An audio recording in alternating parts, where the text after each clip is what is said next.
We're going to finish up today our series in Luke called Deep Discipleship. We have moved through the Gospel of Luke since September together as part of our 2-year Deep and Wide theme. And our classes, our sermons, our men's and women's groups that have met together have moved through the gospel in different ways, looked at it through different angles. And I really hope that our time in this gospel has, in fact, deepened our discipleship. As we've looked at different facets of what it means to follow Jesus. And so in this final sermon, Luke chapter 24, we find ourselves on the very first Easter Sunday. And on that morning, the followers of Jesus are in disarray because they believe their movement was probably at this point a flash in the pan.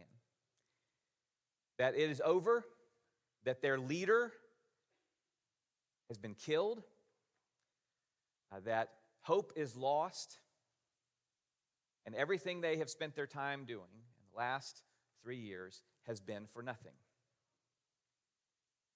And so we find ourselves in this room as people talking, and they decide to send some people to the tomb. They're going to send Mary Magdalene, they're going to send Joanna and Mary to see what's going on. And they show up at the tomb. And they find, instead of the body of Jesus, they find 2 men there in gleaming clothes who say, "He's not here, he's risen." And so these women run back and report, of course, this is going to be great news. And the problem is, nobody believes them. But Peter has enough curiosity that he decides to go himself and see what's happened. He also finds the tomb empty, but he leaves wondering what's happened. He also doesn't draw a correct conclusion. So he comes back. So that's scene 1, with everyone knowing the facts, but not quite understanding what's happened.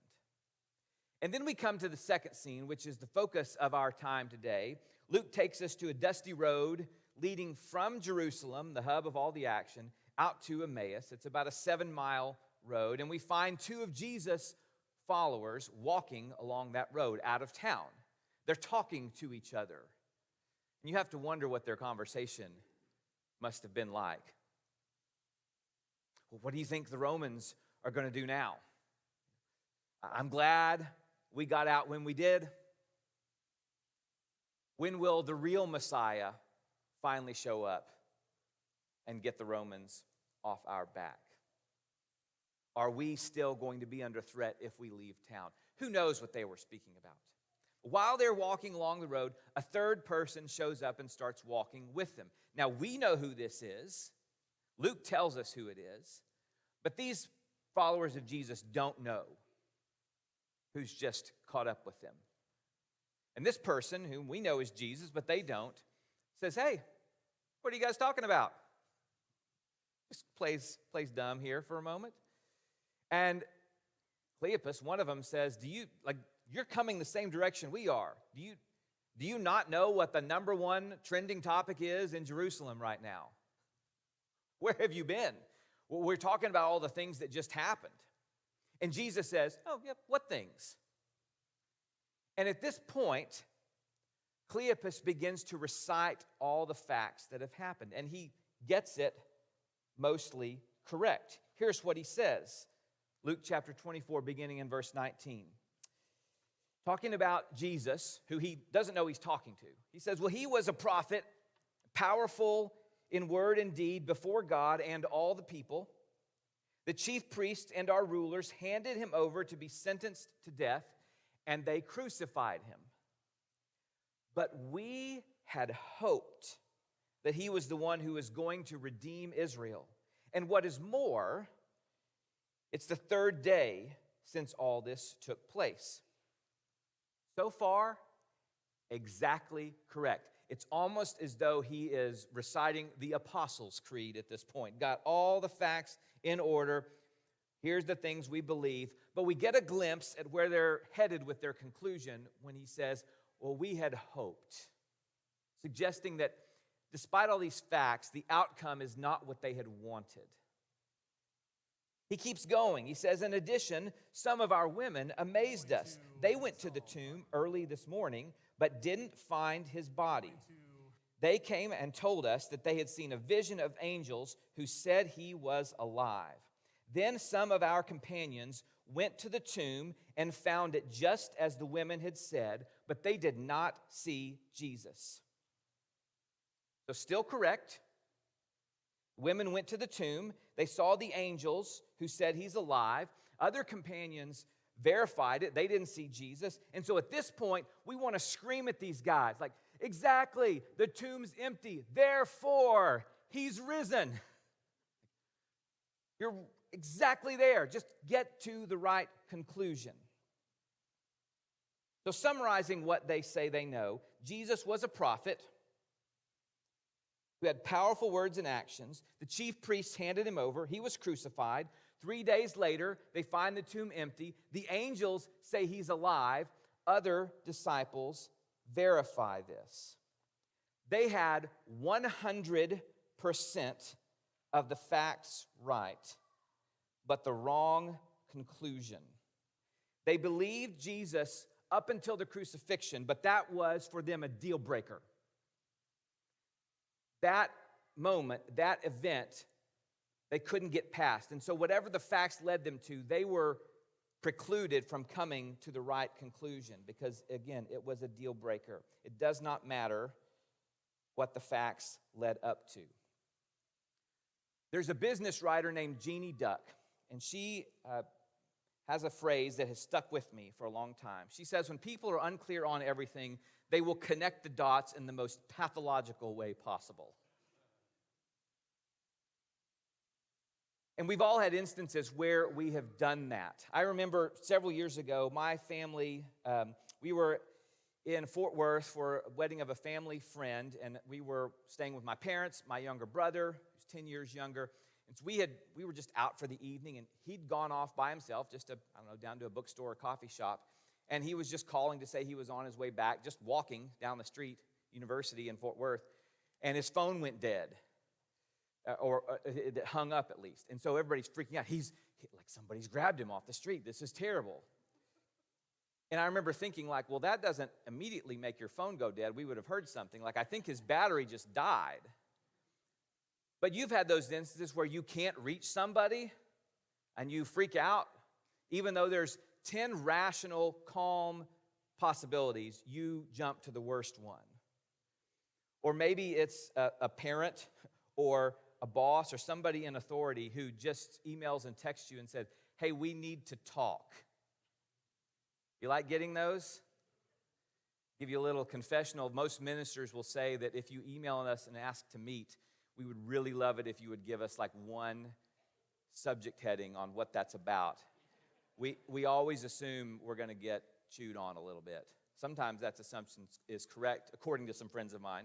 But we always, like, what could they possibly want? Oh, I did this wrong, and they're upset about that. They don't like this thing. And usually it's just, hey, I had a question about this one verse. Like, it's never as bad as you think it is. But sometimes we take little bits of information and we connect the dots wrongly, and we come to the worst possible conclusion. That, I think, is what is happening with these followers of Jesus. They've connected the dots, and they've come to the conclusion that their movement was all for nothing. The psalmists are in this ballpark too. Some of the lament psalmists, as you know, the lament psalms where people are crying out to God for help are between a third and a half of the psalms, depending on how you categorize them. And these psalms do some similar things. They will list some correct facts, and that the conclusion they draw is understandable but incorrect. So whoever is writing Psalm 22 says, I'm scorned and despised. People are mocking and insulting me. Enemies are surrounding me. My bones are out of joint. My heart has melted. And the conclusion this psalmist draws based on those facts is this: my God, why have you forsaken me? Why are you so far from saving me? You're so far from my cries of anguish. So based on the facts, I'm scorned, the enemies are around me, my bones are out of joint, this psalmist draws the conclusion that God has forsaken me, and he won't save me, he is, in fact, unreachable. Or Psalm 88, probably the bleakest psalm we have. Here are the facts, the psalmist says. I'm overwhelmed with troubles and almost dead. I'm in the pit. I have no more friends. There's no escape, and I'm full of grief. Some of you know what it's like to feel that way. The conclusion this psalmist draws is this: why, Lord, do you reject me and hide your face from me? You have taken from me friend and neighbor. Darkness is my closest friend. So the conclusion this psalmist draws is that God has rejected and hidden himself, and that God took all his relationships away. You too can list some facts. My diagnosis is overwhelming. Death is near for me or someone I love, and there's nothing I can do about it. My relationships are crumbling. My mental health is spiraling. World leaders are terrible. And like these psalmists, you could draw some conclusions. You could say, God has abandoned me. He's abandoned us. You could say, God has turned his face and he doesn't care.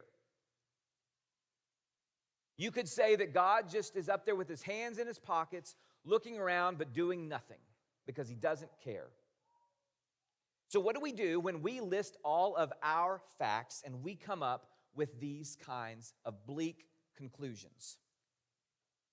We go back to this road to Emmaus, and Jesus begins to chastise those who listed the facts and came to the wrong conclusions. And Jesus said, if you just paid attention to the prophets and the law, all of this pointed to me and said this had to happen and said I would be raised. You are ignorant and you should know better. And he's right about that. But even that doesn't change their minds. That is not even the final fix. The final fix comes down in verse 30. When he's in a home somewhere in Emmaus, Luke tells us this.